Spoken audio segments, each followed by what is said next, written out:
Good morning, everybody. Great to see you. Like I said, you all know I'm Susan Elwood, and I'm with the Board of Trustees, and we're here to start a discussion and get ready for our congregational meeting on May 19th to allocate funds from the Ronald McDonald's house sale. And we want to make sure everybody comes into that vote with as much information as possible, answers as many questions in advance of that as possible. As John Lennon said when he would quote another famous artist who he happened to be married to, "A dream you dream alone is only a dream. A dream we dream together is reality."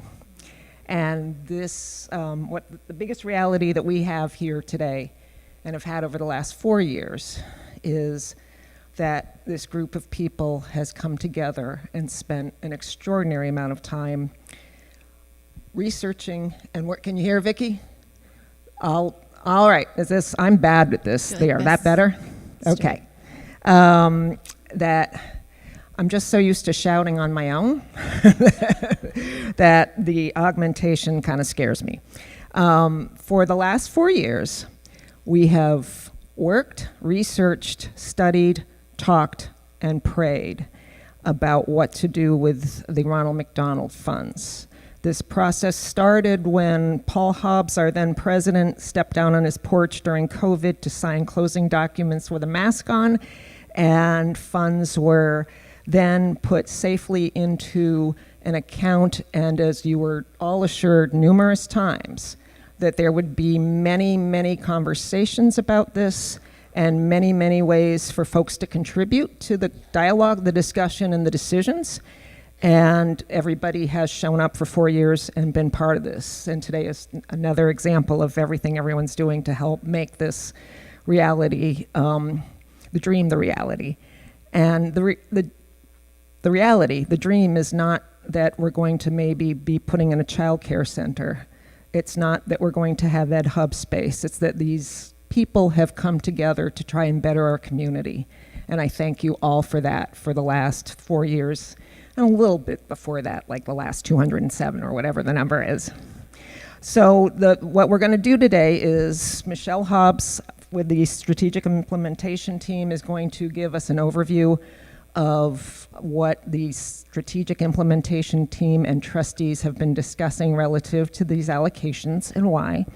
We've got all kinds of folks here to jump in like SEAL veterans to answer any questions, and then get all the questions answered today. We're also going to have additional time before the next and after the next 2 church services before our May 19th meeting. You know where to find us anytime. Email, connect with us about anything as you're thinking about it. Please, please, please be here on May 19th. This is one of the seminal decisions in our congregation's life together. And it's not about the money, it is about the vision and the dreams. So I'm going to turn it over to Michelle and then the Strategic Implementation Team, and want to thank them yet again for all the work they are doing and will continue to do here.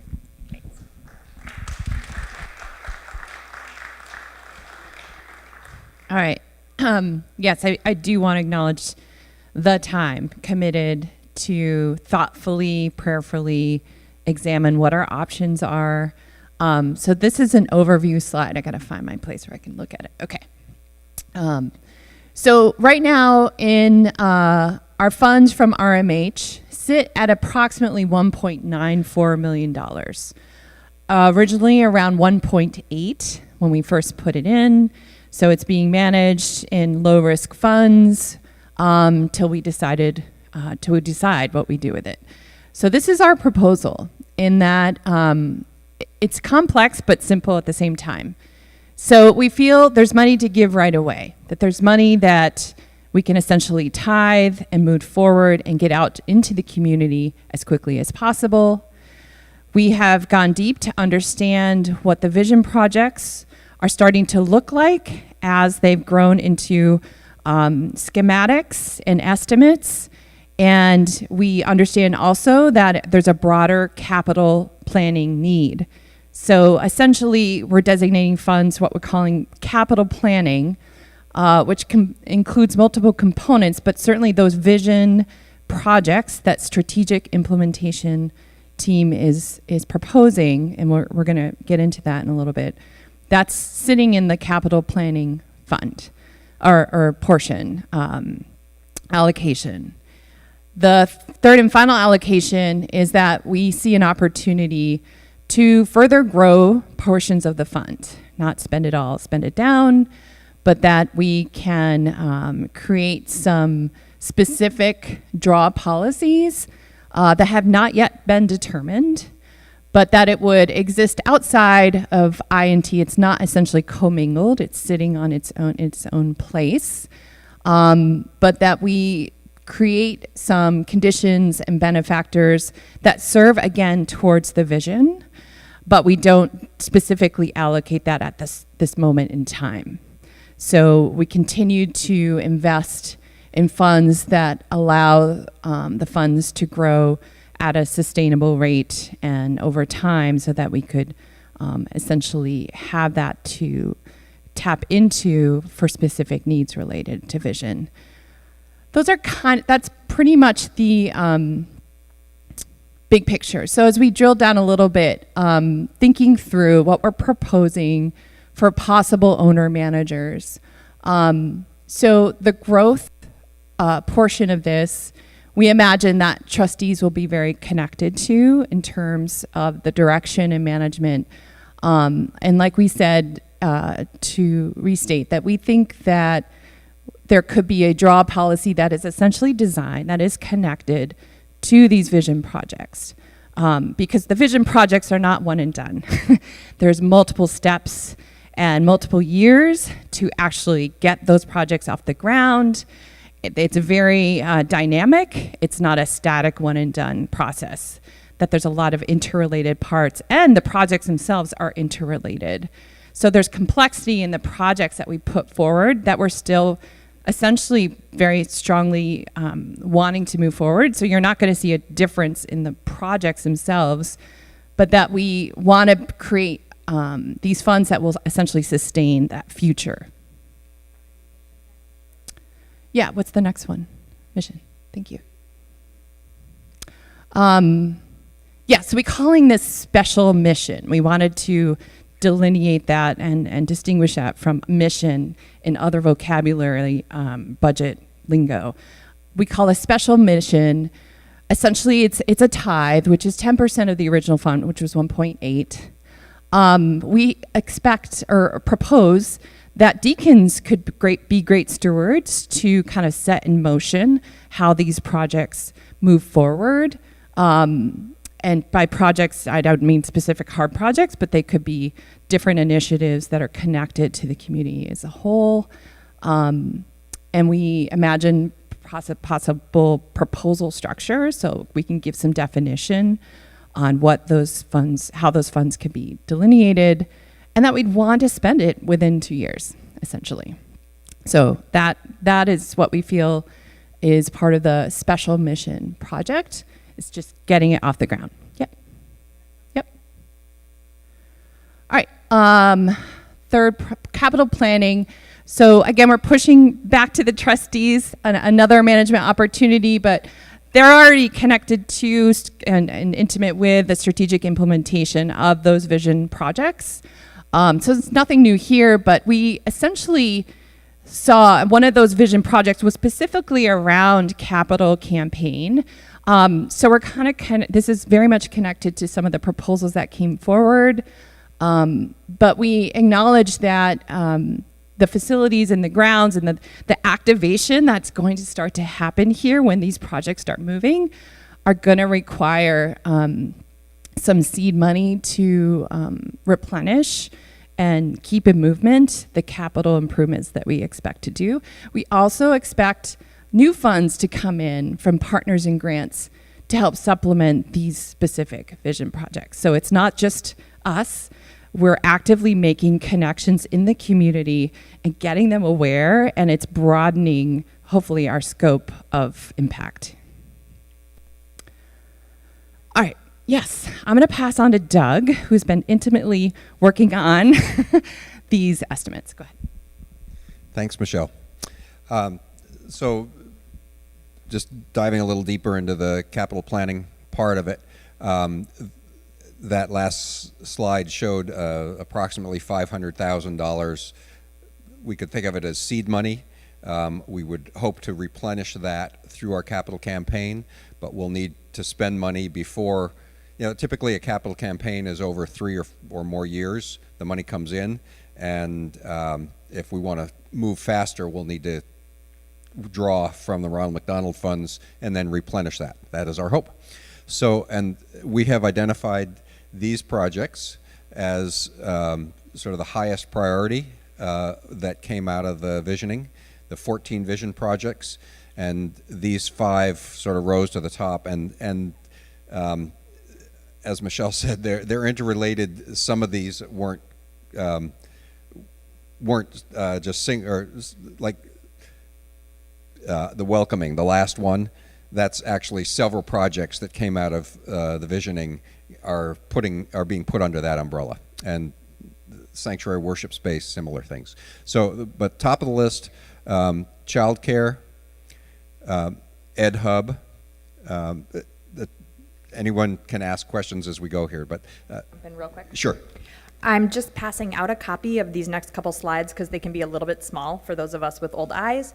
And those of you who are watching online, who are joining us that way, there is a link underneath the video title where all of these slides are downloadable, because we don't want to keep them up the whole time so you can actually see the people as we're talking, but you can download them as well. If you have any questions, type them in the chat and we'll make sure they get asked.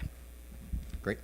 So childcare, I'm going to step back for a second. We've been working with Sacred Places.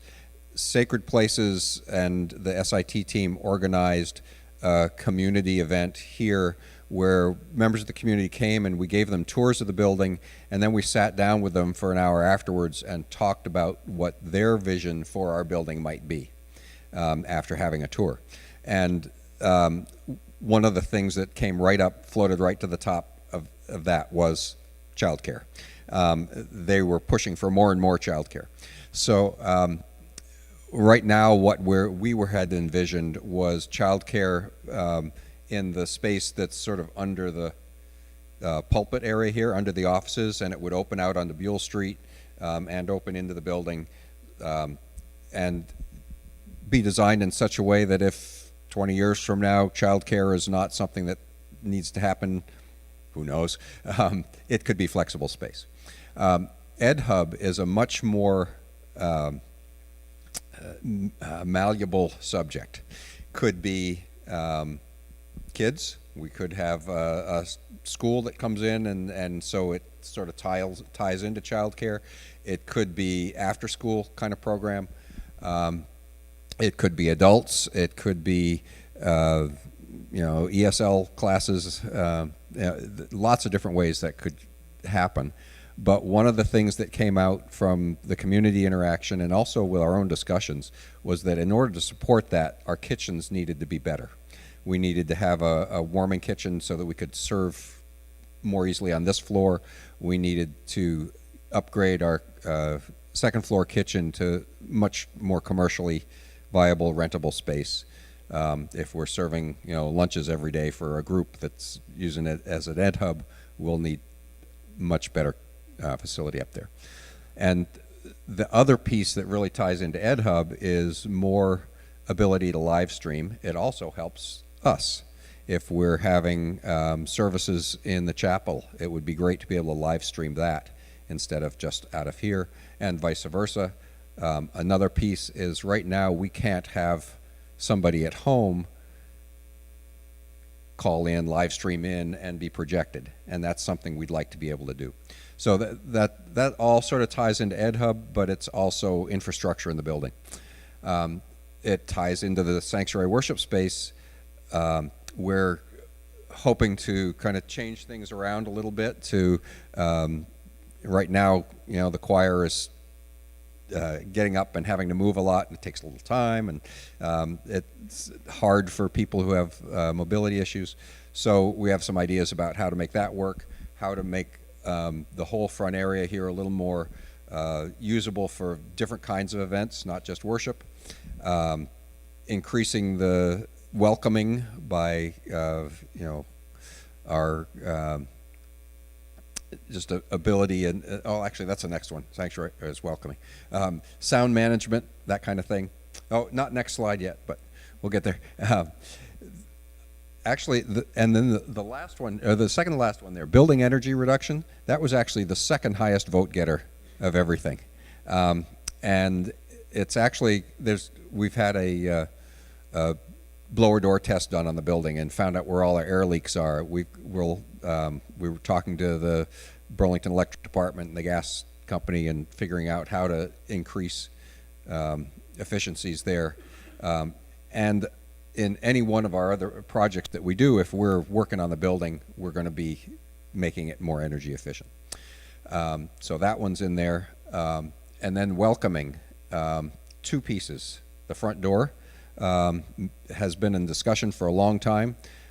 We'd love to be able to have that just a glass entry, not necessarily glass all the time, but when the building's open in the winter, it would be great if people could tell that we're actually having an event here or worship service. Also, part of welcoming is a new logo and upgrading our website, bringing it up to speed. It's been 20 years since not quite 15 years since we have done anything to the website. So let's put some dollars with that real quickly. The next slide is we allocated some funds for these various things, and you can see the numbers on the left there, and you'll notice at the bottom it totals up to about $758,000, which is more than the $500 we put in there, that's okay, because we're not going to do all of those things day one. It's just showing us that we do need a capital campaign. We need to, reach into each of our lives and figure out what we can do to help support the vision that we've put on paper over the last 4 years. So that discussion will continue, but as of for Ronald McDonald funds, that is what we are thinking at this point. Is the word estimated in large enough font? It is all estimates. Thank you, Mike. Let me come to you, Thea, for questions. Not for online. Is there a priority that you feel as the committee that would be the best approach, or the one that's the most needy? So those five. So Thea's question was, is there a priority of those five that we just talked about?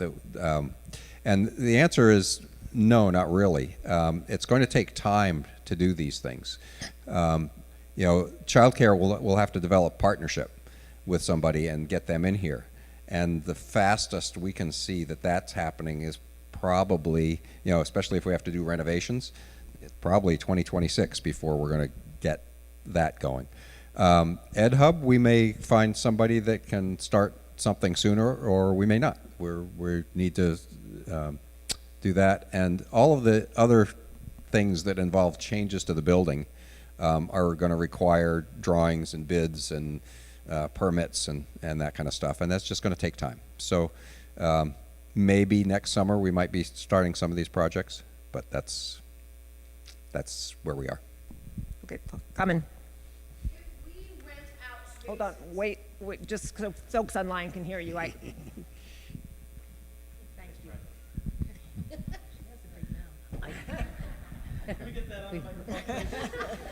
So if we rent out spaces, say for instance, educational situation downstairs or something upstairs on the second floor, do we lose access to that space come Monday through Sunday operations? It depends on what we're renting it, who we're renting it to.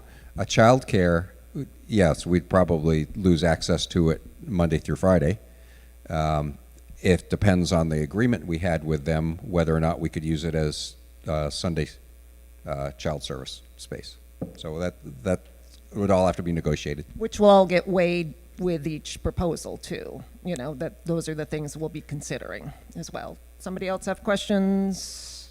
Yes, Baki.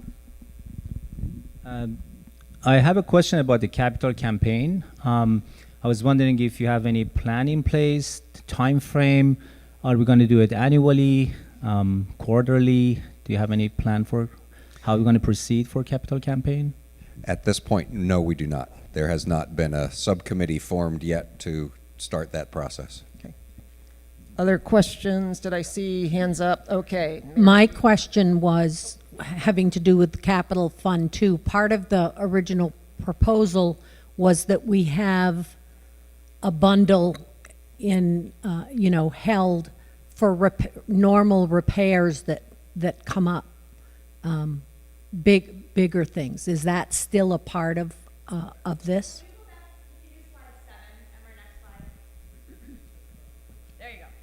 So the capital planning portion is what we're talking about right now, and we're talking about using that and then refunding it. And so it becomes that portion that's building related. So I'll take Mary. Hi, Doug. The kitchen, I thought was just updated not too many years ago. And I know we got a new dishwasher and the other items, new floor, new sinks. So what more needs to happen? So it cannot be a commercially permitted kitchen because it does not have stainless steel countertops. It does not have. Trying to think what the other things were. There's all sorts of. There's another $50,000 at least we need to spend to make it a commercial kitchen. It doesn't have the storage that we could lock off for us versus somebody else. You know, there's a few other things. We made it much nicer than it was, but we didn't get it up to commercial grade. We got a technical issue, and then Donna's got a question. I just want to say along those lines, though, that even from the very beginning when we were doing our proposals, most of the type of work that we wanted to either do ourselves or invite into the space is aided by a kitchen, right? That can be used for external purposes. So that's one of the things that has been on the table really since the beginning. Even since the beginning of my time here, I would say before the visioning work, right?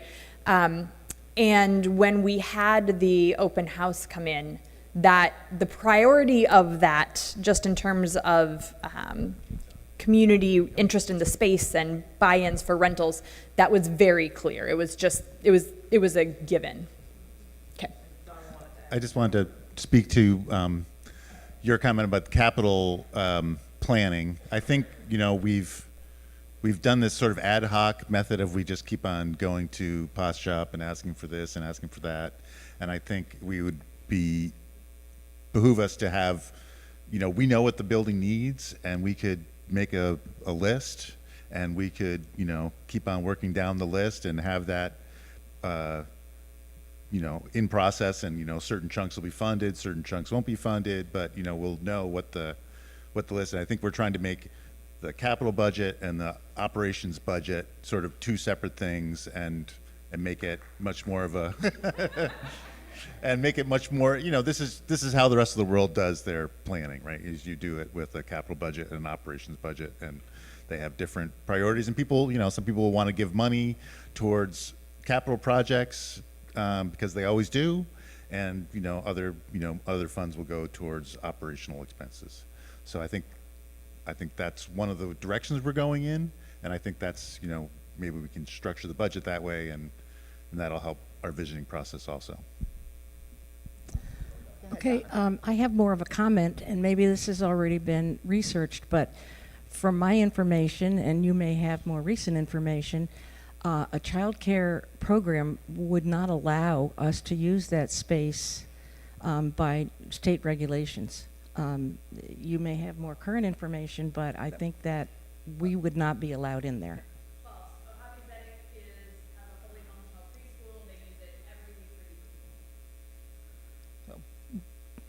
That's not a commercial, is that a commercial preschool? Okay, all right, so. But we're keeping an eye on stuff. And Rob had a question, and then, hold on, let me. I just want to say that from the very beginning, sorry, follow my own rules. From the very beginning, it's been clear, and the congregation has made clear that, the ability to use our building for our purposes is what we are talking about, right? Like, we are using our building to fulfill mission, and part of our central mission is youth, right, and children. So, and any proposal that would come in for the use of space, if it's large, would certainly come before the trustees for evaluation. This is just the renovation that we need. I don't know if you've noticed that the rentals have gone down post-COVID. They haven't really come back up, and part of that is we need to get some things into shape for that. That make sense? Yep. Okay. You've mentioned folks coming from the community and having a conversation with them.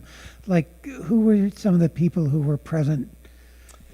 So, help me, but let's see. The fire department was here. The police department was here. CVOEO. Various city departments and Main Street representatives from other commercial spaces like Main Street Landing. Rock Point School was here. Yeah, there were some child care providers. Yeah, the mayor's office. Turning Point. Anyway, there were about 20, 21, something like that, people here, and representing probably 17 or 18 things. Invite went out to many more. So for that little period of time, we had, we thought, a good cross-representation of people here, many who had not been in here for a long time or ever.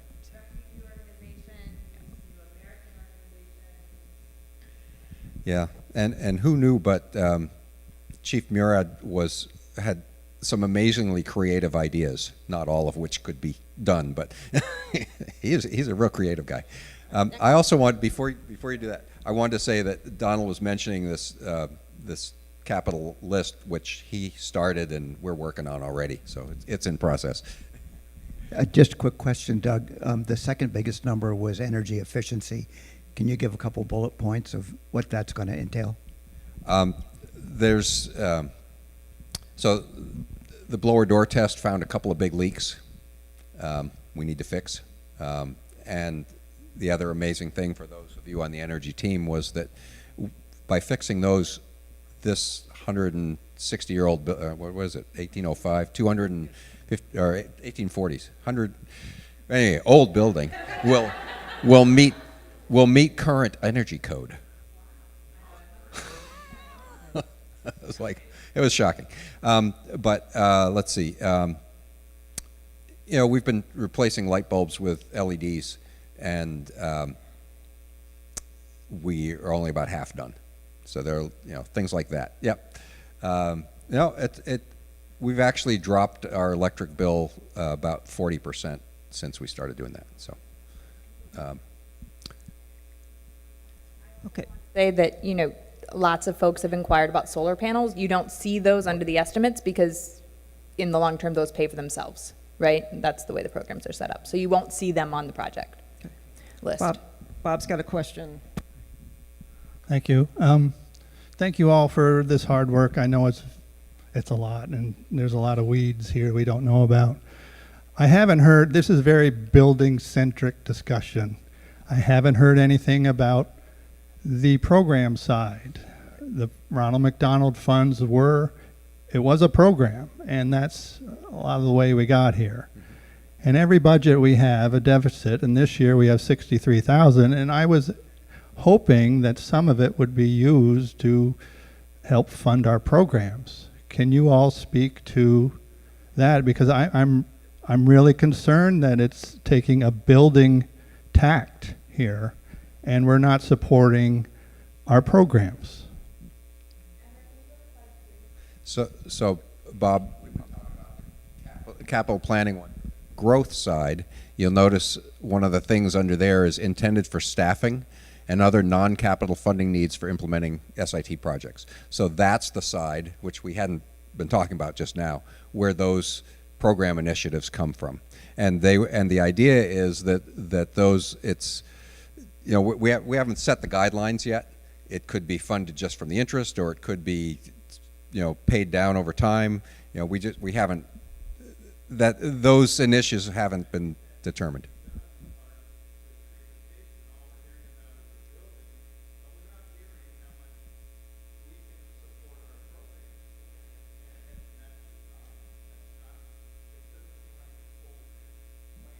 Well, it's tied together. So the Ed Hub is going to require staffing, and so that staffing portion comes out of the growth part, not out of the capital part. That's why it's. You're right. Maybe we can highlight that a little better. But thank you.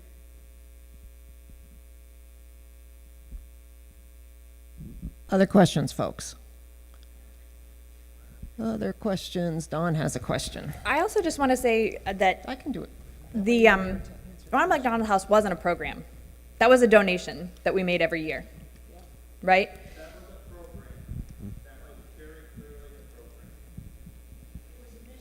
It was a mission donation that we made every year with an advisor on the board, right? Absolutely. And we essentially got all of that back in rent, right? So they essentially paid us all the rent that's coming back.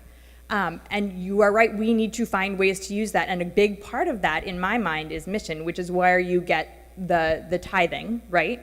Which is good. But the reason that we've made the growth side so large is because no matter what our draw policy is, even if we just limit it to interest, that goes to fund almost a salary right from the start, right? So that is what some of the equations that went into the ordering in general, right? So you see all of that in here, and we can spell that out better. But we also want to get input on what that draw policy is precisely for those reasons, because we haven't talked about them as much, right? So that's why the draw policy hasn't been applied, is because we do want, even after this vote, to get the input on how that is designed, right? That makes sense? Okay. Yeah. Dawn had a question, and then... It was a statement, which Alyssa basically answered, because I was going to say that the monies came from a mission project that we had. And so we are looking at doing mission projects in place of our renting Ronald McDonald House. But I do agree that we need to grow our own programs. Grow your own. Okay, Amy, can I get, and then I'll... I just want to make a comment that I really like how this is spelled out, that we need to focus on the capital planning in order to do more mission. We can't get people in here to use our building and for us to do more programming work unless our building is up to snuff. But I like having a good bulk of the money set aside for growth, that we can use it over time. I think that really honors, in my mind, the best use of this money. And of course, then we can do something immediately with that 180 million. Well, wouldn't that be nice? 180 million, 180,000. But I really like how this is played out. Yeah, I know. But I appreciate that people have thought about not only the building, but how to preserve what programming we can do with the building. I'll give it to Donna and then to Louise. I guess I would have to agree that it's not clear to me how the money is going to go to mission. You know, yes, we can hire staffing, but what will the staff be doing? I mean, granted, the child care is a mission, but what else here is dedicated to mission? There's a tithe of 180 that goes out directly in the next 2 years. Directly to who? that will be determined Again. between trustees and deacons. Right, so the deacons will be managing that, probably soliciting proposals. The ideas haven't come in for clarity in that, right? So there are lots of ideas. Some of them were in our original vision proposals that were brought in, right? Others that have come in since then would be things like a habitat home. All of those kinds of things would be then determined and hopefully spent in the next 2 years immediately, right? With the understanding that not all of this is ours. In fact, none of it is ours. As Bob used to always say, right, all that we have is God's alone, a gift, O God, from thee. So that is going out immediately. When it comes from the capital planning thing, one of the reasons I want to highlight the open house is because all of those are service organizations. And all of, not all, many of our visioning proposals themselves were ways that we could use our faith and our space to encourage those missions, right? So we can't do any of that missional work without those updates. That became very clear to us in conversations with the city. The last thing I will say is this isn't a presentation on the program. This is a presentation on the funds, right? We've had several conversations about how we want to do the programmatic work. Several of them. Right? This is just about how we want to allocate the funds for those programs. And the biggest allocation of funds isn't staff, right? It turns out the biggest allocation of funds in order to do the new worship services that we want to do, in order to do the kinds of music we want to do, in order to do the kinds of Ed Hub events that we want to do, bringing people in for lectures and classes, conversations like that, those are building questions. That's the allocation of funds for those programmatic purposes. Right? We can't do worship that we want to do without some of these renovations. You know, a lot of the limitation we had with the table was audio and visual, right? Those updates have to be made if we want to do those programmatic things. So a lot of this is program driven, but what we're presenting to you is how we're going to use those funds, which is, it is in essence numerical because that's what we're talking about, right? We're here to talk about that. So I guess it would have been helpful if we knew what the deacons were going to do with those tithe funds. Yeah. We will not Towards know that mission. until they Yeah. figure it out. Well, They- I'm they sure haven't there had will it be a conversation around that, right? So that's what this presentation is about. It's like, hey, we want to make sure we use a chunk to do those things. We have some ideas. Let's figure out exactly how we want to write that check. We didn't ask people how we wanted to write a check during this visioning process, but it did become clear that we wanted to give some away. So now we're saying this is how much we are proposing to give away. And the process will be unveiled coming forward. And I'm going to chime in too to say that we have been promising as trustees and leaders to park this money until we have these kind of conversations and votes. That was our absolute vow because, and everybody in this congregation agreed to that for that very reason, is until we knew for sure what we wanted and needed to do, these funds were to be kept safe because this is our mission. And that this discussion today, the vote on the 19th, is to then say whatever that number is for tithing, that's the number. With that information, the deacons can then make the decision and work with the rest of the church to make those decisions about what it is. We've gotten a lot of input, we'll get more input, and then that's why it's the 2-year guarantee, as best one can guarantee, that it will be used within that period of time. That we have not made those decisions yet because we need this vote. So, go ahead. Yeah, I just wanted to know if you could help me understand. I understand why you want to get things out quickly, but I'm trying to understand why this has this 2-year limit. What if there's something that can be ongoing past that 2 years? Because is it mandatory that $180,000 be gone in 2 years? No, nothing's mandatory yet. Well, That's the proposal. And we wanted to do that quickly because of and other folks chime in and tell me if I'm getting over my skis, but that the goal is to try and use this money because it's needed. But yeah, no, there's nothing, we haven't voted on any of that, and we can do that.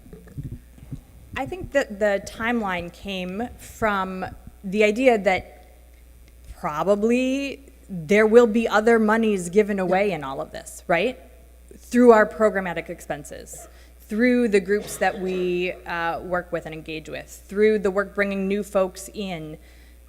That growth money, we don't have any idea how it's going to be spent, right? And hopefully, continuing our outreach work is going to be a big part of that, right? But we want to make sure that we don't just sit on a pot of money forever, and so we want to make sure that we are giving some of it away immediately, right? So that we're not just letting it gather up funds. I mean, you know, we don't have money just to have money. We have money in order to do different things. And if giving away feels good, which, ooh, I hope it does, if it feels really good, then we have other stuff that we can work with, right, to do more long-term. I'll just add, this is so complex. I remember being asked to be on this team and thinking, I'm really, you know, project management is complex and takes a lot of time. And I just want to acknowledge the volunteer time that goes into this discernment, this research, this coordination. Staffing is absolutely critical to get these things off the ground because it's a lot to ask all of us to do this kind of work on top of other obligations. But I just say that to say, you know, my own personal experience being on the team is like, how fast can we move? And how much do we need to check in with you to make sure we're on the right path and that we're doing right to the original establishment of these ideas? And it's just not a perfect road. It's not, it amazes me. I'm like, we're going to take all this on. We're not going to say no to very little. And it is saying yes to so many things. And there's like, okay, we don't have a line item budget or allocations for all of these numbers, but we have to start somewhere to kind of discover the bigger pots and placements. There's still a lot to be unveiled and reviewed, but this is our starting point. So, I've got a question, but everybody who's ever worked on a committee with me knows I've said this so many times.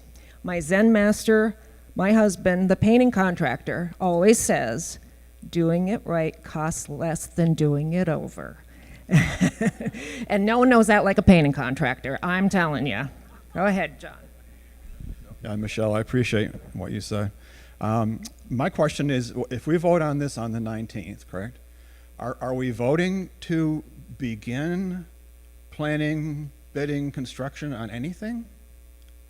Or is it just the budget? So the answer to that is you're voting to allow the trustees and the deacons to make those decisions for us. But that doesn't mean that we won't be coming back to you as trustees for more information and more approvals. Depends on, you know, that the process is still fluid. Yes. But yes, the go-ahead would be to allow those decisions to start to be made and to spend some money. So there would be a later vote on specific child care, ed hub, et cetera? I would think so, yes. Yeah, okay. You know, maybe I not just, specific to which child care provider we partner with, but to to actually go ahead and spend the money. Yes. Right.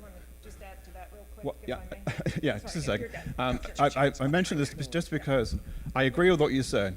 Do it right the first time. But I also know that we voted, 14 months ago with our post-its of what we wanted to do. And I'm hearing it's taken a long time to make anything happen, so. Yeah, but thank you.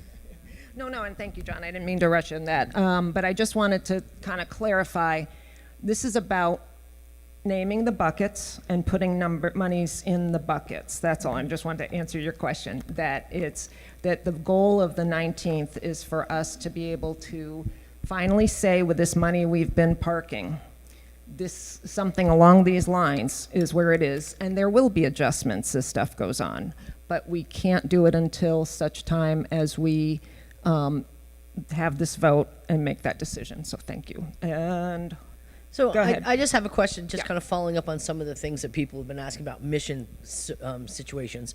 So if we're looking forward to doing something for daycare or mission where we want to do like a breakfast thing like we do on our Sunday mornings, that type of thing, is it possible that we're looking at doing all these things in-house without having renters come in to do this? Is there a possibility of staff being brought into our world so that we can do some of these things on our own without having to worry about a rental thing on top of that? I'm going to take a stab at this one. To become a licensed childcare provider is a long process, and we could be much quicker to partner with one. So that's the short answer. Over time, could we end up running it? Depends on a lot of different variables, but having the space set up in here and getting it moving quickly, the fastest way is to partner with somebody else. What about like our breakfast type things that we do? That's we can it's certainly. a discussion to be had. No, we can certainly do that in house. There's no reason we can't. You don't have to be licensed to do that. We're not a. We can certainly provide funds from here to do that kind of thing. Baki's got a question, then Reed and Paul. Right, Doug, let me. Baki had a question. Yeah. I just want to add, I was in the meeting with Sacred Places. There are a lot of people here that they were in that meeting. That was very helpful because there were people that they did this all over the country with other churches. And they said, oh, your website is old. You need parking place for people. And I mean, a lot of these ideas, I think, comes from them, which is, I don't think everybody knows about it. Reed, go ahead. Is that the right way to speak into the microphone? With regard to the 180,000, I serve on the outreach team, and other members are here today too. And I just hope that as the various committees move forward working on that they will also include the outreach team, at least in sharing information. Maybe you guys are the decision makers, that's fine, but as long as we know what you're doing, then we can communicate that and not duplicate it. So that's one point. And the other point is, various people have spoken about mission, and mission can mean giving money away and doing nice things for community groups. It can also mean making our building available for those groups to come and do things here. And we ourselves are not necessarily doing the activity, but we make the space and the welcome available to others. Yes, thank you, Reed. I don't think there's any question outreach is going to be part of that discussion about where monies go. That's an absolute given. What other questions do folks have? Donna? Again, it's just a comment. The Ronald McDonald was a 100% mission, and now we have a 10% allocated to mission. Donna, I would say that the formula doesn't the seem daycare, correct. The Ed Hub, all of these other programs we're talking about are also mission. 10% is to get out there quick and do something meaningful quickly, and the rest of it is the capital planning is to allow us to do more and more mission within our walls, since we no longer have that property to do it in. And then the growth allows us to increase staff and other membership so that we can do more mission. So in that sense, it's all going to mission, and that's one reason why we're trying to keep it separate from INT. I hope it works out that way. And Mary's got a question, and I would say the word I use a lot in this process is investment, that this is an investment in all of our mission. And next, go ahead. Okay. This isn't a question, and sorry about my voice.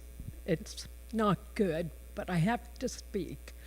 I really like this budget, and my past experience has been in budgeting and management. I think it's great. And I want to speak to the mission question. Ronald McDonald House was run by a separate entity, a partner.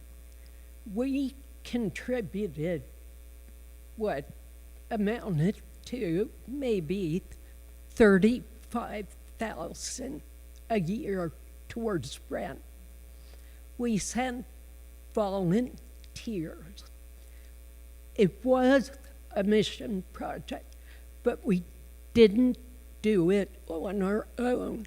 And now we have an opportunity with a child care center in our building for another mission where we would have a partner come in and use our space that really seems like a parallel to what we had before. And maybe there would even be opportunities for people to volunteer and help with that the way we did with Ronald McDonald. And that child care is just one piece of this. So I have to say, I didn't know what we'd see today, but I think it looks really good. So Thank you, Mary. Yes, Matt, please. Thanks. Just a thought in response to some of the comments about the schedule and the timeline and mission. I'm not sure if this is what the groups were thinking, but to me, when I'm connecting the dots here and thinking about the 2-year spend down period for the mission, in my head, I'm connecting that to what Doug was saying about the capital planning side, and those projects will take time to get started, and it may be 2 years before those kind of come online. So I think that makes sense, that it's almost like a phase 1, phase 2, and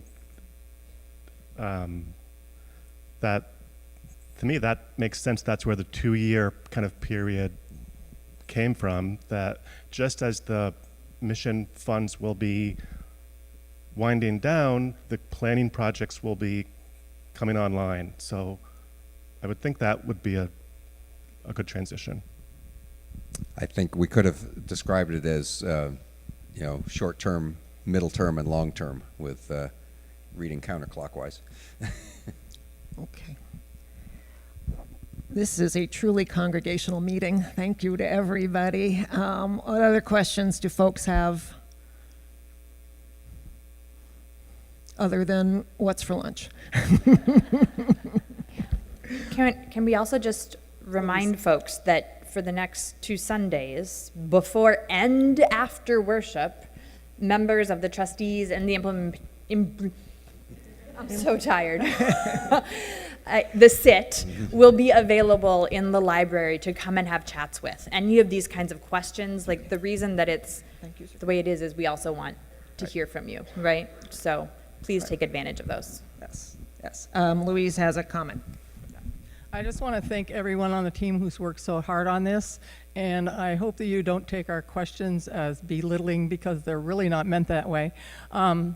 We just want to thank you that you've worked so hard in our stead.